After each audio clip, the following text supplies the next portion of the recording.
Ladies and gentlemen, welcome again to Who's channel. This will be a review of my Breitling Aerospace circa 2010.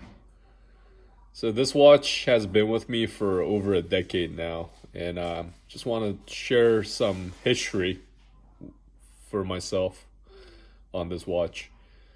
So I'm an Air Force combat pilot, and on my 7th deployment, I was about to be 30 years old, and I told myself, hey, I think I deserve a professional timepiece since I am an aviator.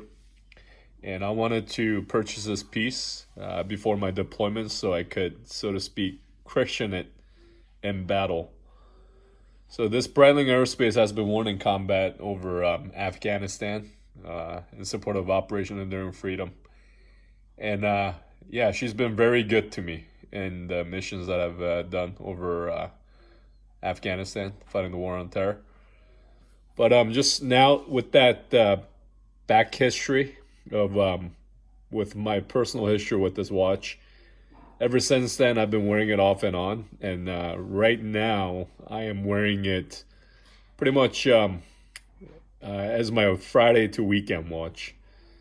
As you know from my previous review, if you look over there, there's my Wolf watch winder, which I've reviewed in a couple of videos previous to this one. And on the right side, on the right cuff there, on my brand new Wolf watch winder is the Squale. So the Squale will now be a replacement to this Breitling Aerospace, which I have been wearing every Friday, and then Saturday, Sunday, my weekend watch. And I'll interchange it between the two. But yeah, that's what the plan is of wear for my weekly rotation of my watch collection. Excuse me, I just was wheezing a little bit. Came from a nice run today. Yeah, so to review this watch, this is a 42 millimeter titanium, and the 2010 model was the first to do the, if you notice, the concentric circles. And I chose the white dial because the white dial is just very clean and beautiful to me. And as you know, this watch has a lot of history. It's Breitling, aviation enthusiast watch. It's got the awesome Breitling logo, and it says 1884 Breitling. It's seen some wear and tear, and the biggest, complaints or critiques that the watch snobs out there would say about this watch, it's titanium. Yes, so therefore it's very light. You can't even feel it on wrist, pretty much, especially after wearing my 42 millimeter Squale GMT, the fully black one.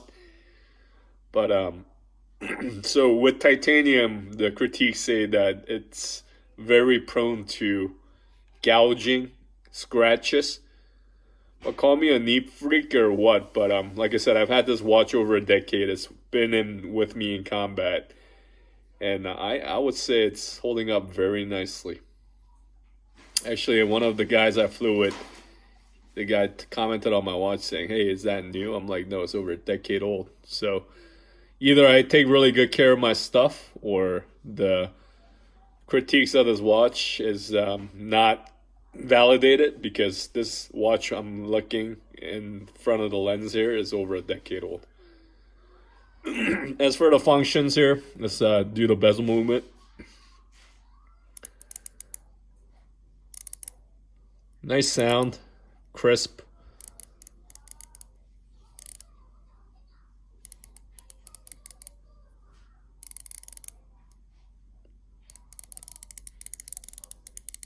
Can't go wrong with that. It's got a little bit of back play, and it was like that when I first bought it, and I bought this watch in Texas from an authorized dealer. Great dealer, but it's called Moretti's in San Antonio, Texas, but they do not deal in Breitlings anymore, so that's kind of deal is long gone now. But yeah, so this is my Breitling Aerospace. It's been with me for over a decade, and she has been good to me. And this is a chronograph quartz movement, and it's both an analog, as you can see, as well as a digital watch here. So I rotated the crown. Now that's the alarm. As you rotate it, it goes through the functions, chrono mode, time 2. So this will be where, for my current gig as an airline guy, I would set another time zone. Another function there. And the date. Today is Thursday, 8 October 2020 here in Boston, Massachusetts. So folks, once again, thanks for joining me on my channel, Who's channel here. Just wanted to share this Breitling that I've had for over a decade. And as you all know, Breitling's a very aviation-inspired, pretty much through and through aviation timepiece. But as for me, my taste in watches has never played hand in hand with the gaudy, big Breitling watches that you see. But this answered my desire to own a Breitling timepiece because it's a little bit understated. And once again, this is a professional model. So, as a true aviator, pilot, it really does a job for me. And this will be in my rotation still. Again, I'll rotate it with this one and the Squale that I reviewed just previous to this video. On the left side is my Omega Seamaster, which I will review on a future video as well. Thank you so much for joining my channel once again. Have a great evening, morning, wherever you are in the world. Cheers. One last thing is, I forgot to mention, I was also told that this is MVG compatible. And I wish I would have known that when I was flying over Afghanistan wearing this watch, because I never really looked at my watch. I looked more outside through my MVGs. So, yeah, I'm very happy. I have been happy with this watch. And I'll continue to be happy with many more memories to come with this watch. Thank you so much. Have a good evening. So long.